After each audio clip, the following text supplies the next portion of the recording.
cycling, because more people are tuning in, more people are able to finally say, it doesn't matter if it's a man or a woman who I'm watching race or participate in sports. All I want to do is see some great game being played, and that's finally what's happening. So when we talk about the return of investment and profits and losses, we have to look at a much bigger picture, and not just where this has come from, but where this is now and where it's going. What do you make of that, Howard? The idea that is it fair pay for the same amount of effort that they put in? Does this always need to be distilled down to profits, or are we talking just good old-fashioned gender exploitation? Can you please just hear me out? Good old-fashioned gender exploitation. You hear this? You hear this nonsense? Like, what are you talking about? No, all work management platforms are the same. They take forever. I'm confused at what that even is. Like,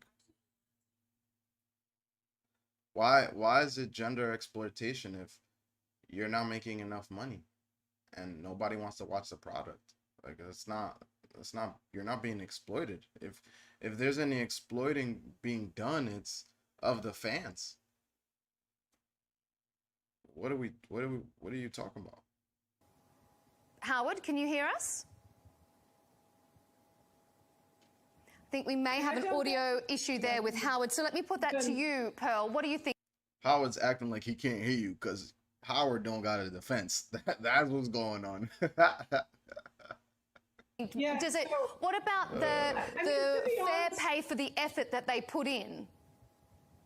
Women are very lucky in this society. We are so lucky to even have women's sports at all. I think we're incredibly lucky to be able to play sports even though we operate at a loss. And it's very frustrating when I hear women whining and crying about not getting paid enough. When I have family members that are in the military, I have family members that, do the hard jobs in society, and you guys are crying because you're not getting paid enough to dribble a basketball. Nobody watches women's sports. No one does. I played sports for 20 years. That is totally insulting. The reason people are tuning in for Caitlin Clark is because of the drama. So people kind of like to see the cat fights on the court. Nobody's tuning into the WNBA to watch a bunch of missed layups. And I played basketball for 20 years. Okay, I played overseas. But I have to be honest, all the people complaining about equal pay, they were never at my games, ever. So they just like to complain and make money. Yeah, like, she's making a good point. Now, I think this is where sometimes commentators like this lose people because, she's using certain words that I can see how someone who's not,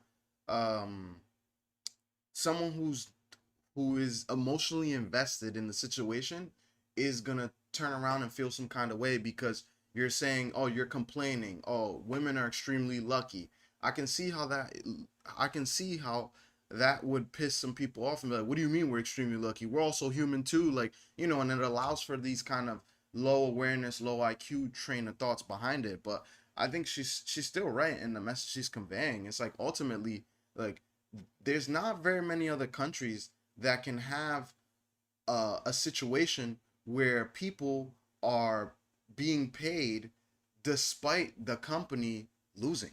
Like, that's just a fact. That's just a fact of the matter. And, it's really something that is more a problem of the United States where, we want to have equality for all, no matter the value that's brought to the market. Now, I completely believe that everyone is human. You shouldn't disrespect people. You shouldn't, people shouldn't get less just because they're one gender or the other, or race or creed or religion, right? But we also have to be frank and understand that if you're not creating a product that brings value to the market is going to tell you that. And since 1997, if I'm not mistaken, the WNBA hasn't made a profit. And that's not because men want to put women down. That's not because, we want to keep women down and say, oh, women are bad and this and that. That's just because the product that they provide is not good. It's not good. It's been around since 97. You would think that by now, if there was if there was a want for the market, if there was a need for this product in the market would have responded. I mean, you look at any other league, whether it's NHL, whether it's MLB, whether it's NBA, whether it's NFL, like all of these leagues have grown exponentially to the point where some of these contracts are beyond ridiculous. Like you have these guys, these athletes that are making ridiculous amount of money. Now, you move it to something like maybe volleyball, or you move over something like another prominent women's sport. I can't really think of anything off the top of my head, or gymnastics or anything like that. Like, these athletes are paid handsomely.